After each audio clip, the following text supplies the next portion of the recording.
लखनऊ घंटाघर के मैदान से मैं मशरिक न्यूज़ के लिए रुकुल्ला बोल रहा हूँ। यहाँ पे औरतों के एहतजाज और उनके एजुकेशन का आज तकरीबन 1 महीना हो रहा है और उसमें एक नया मोड़ ये आया है कि आज एक हमारी यहाँ के एहतजाजियों में शामिल एक नौजवान बेटी जो बीए की तालिबा थी, उसका इंतकाल हो गया।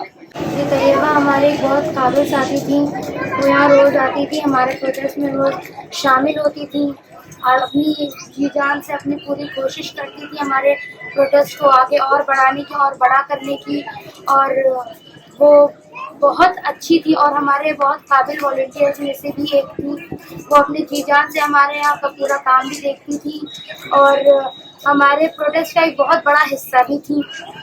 तो मैं आज इनको एक टैग, झांसी की रानी का टैग मैं उनको देना चाहूँगी कि हमारे प्रोटेस्ट की एक बहुत काबिल हस्ती हमने आज खो दी है। हम उस पर बहुत अफसोस जाहिर करते हैं और ये भी सोचते हैं कि ये भी लिखा जाएगा कि यहाँ आके उन्होंने अपनी ज़िंदगी जो शुरू से वो अपने फ्यूचर को अच्छा कर रही थी, यहाँ आके उन्होंने हमारे देश के फ्यूचर के लिए उसे कुर्बान कर दिया। आज वो नहीं हमारे बीच, काफ़ी अफसोस भी है, लेकिन वो हम लोग के साथ काफ़ी दिन से थी, काफ़ी अच्छी वॉलंटियर्स भी थी वो हम लोग के साथ, लेकिन आज नहीं हम लोग के साथ बहुत ज़्यादा। सबसे पहले तो मैं अफसोस जाहिर करती हूँ तैयबा के लिए।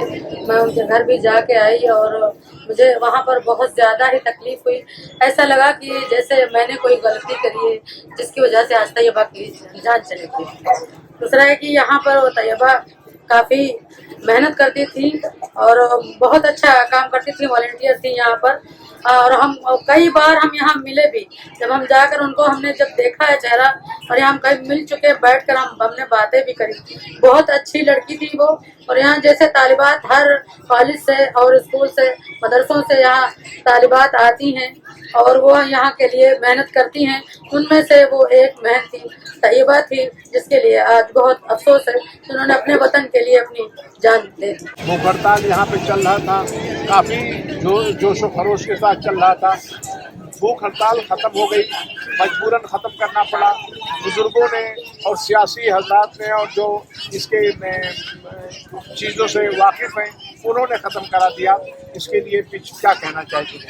जी, हमारे वो बड़े थे, सीनियर थे, तारक साहब, वो आए और बोले कि आप लोग वो हड़ताल ख़त्म करिए, क्योंकि हमारे यहाँ 3 लड़की है, लेडीज़ जो थी वो काफ़ी बीमार हो चुकी थी और हॉस्पिटल पहुँच चुकी थी और पर्सनल भी परेशान भी कर रही थी। बार बार पूछने आते थे कि आप लोगों ने कुछ खाया, कुछ पिया है कि नहीं पिया है, पूछने आते थे वो लोग बार बार। मतलब उनका पूछना भी एक कमेंट्स था हम लोग के लिए। तो उसमें 2-3 लोग तो अभी हॉस्पिटल ही में है, 2 लोग, एक यहाँ पर हमारे साथ में आ भी चुकी है यहाँ पर और काफ़ी वो सीरियस है। तैयबा का खोने का बहुत एहसास है, इसकी जिम्मेदार तो सरकारी है ना। आज तैयबा हमारे बीच में नहीं है तो इस सरकार की वजह से नहीं है। क्यों, अगर उन्होंने टेंट लगाने यहाँ पे हम लोगों को दिया होता तो वो बारिश में शायद ना बिकती और वो हमारे बीच में मौजूद होती है।